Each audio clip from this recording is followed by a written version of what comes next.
Ion Bharat ने पहले आपको प्रयागराज के मदरसा जामिया हबीबिया मस्जिद आजम के बारे में बताया, जहां मदरसे के नाम पर नकली नोट छापने का कारखाना चल रहा था। लेकिन अब हम आपको इस नकली नोटों के मदरसे का इंटरनेशनल नेटवर्क बताएंगे। मदरसे में चल रहे देश विरोधी कामों के अड्डे के बारे में बताएंगे।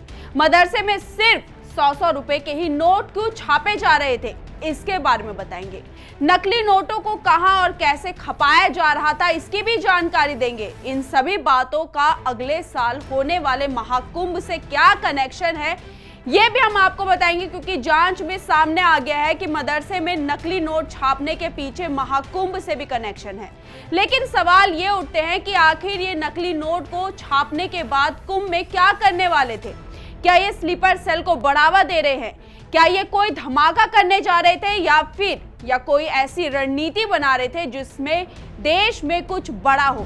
सब पर डिटेल पर बात करेंगे, लेकिन उससे पहले आयन भारत को जरूर सब्सक्राइब कर लीजिए। नमस्कार, मैं मंजू रुधियाल और आप सभी का स्वागत है आयन भारत में।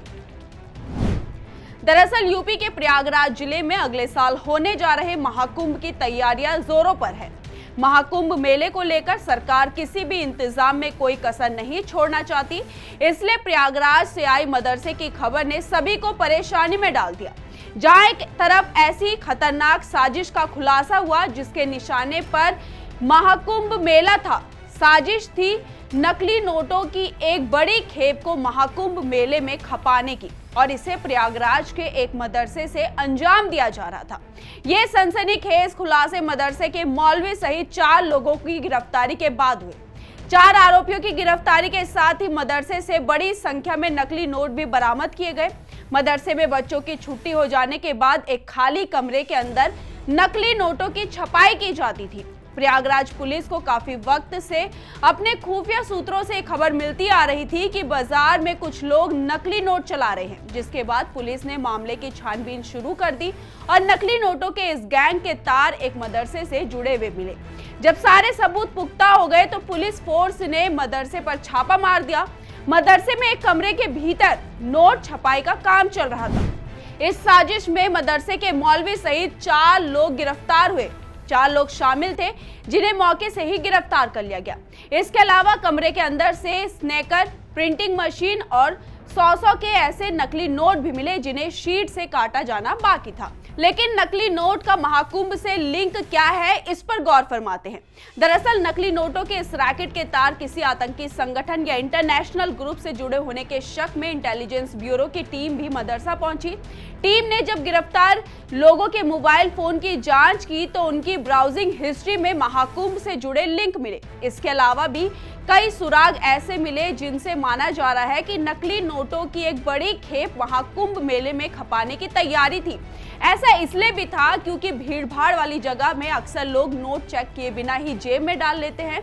ये गैंग इसी बात का फायदा उठाना चाहता था। बता दें, प्रयागराज के इस मदरसे में कई राज्यों के बच्चे पढ़ते हैं, जिनके जरिए आसानी से नोट खपाए जाने की प्लानिंग शुरुआत से ही चल रही थी। गिरफ्तार किए गए लोगों में मदरसे का मौलवी मोहम्मद तफसरीरुल आरिफिन, ओडिशा का रहने वाला जाहिर खान, मोहम्मद शाहिद और मोहम्मद अफजल शामिल है। सभी आरोपियों की उम्र 18 से 25 साल के बीच है, जिसमें जाहिर खान 4 साल पहले ही मदरसे में आया था।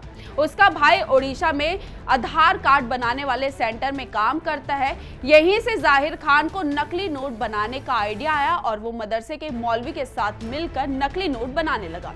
पुलिस अब इनके बैंक अकाउंट और दूसरी डिटेल तलाश रही है, ताकि ये पता लगाया जा सके कि कहीं इन लोगों ने कोई बड़ा ट्रांजैक्शन तो नहीं किया। जबकि पूछताछ में आरोपियों ने यह भी बताया है कि वो एक दिन में 20,000 रुपए के नोटों की छपाई करते थे। इसके बाद इन नोटों को आसपास के मार्केट में चलाते थे।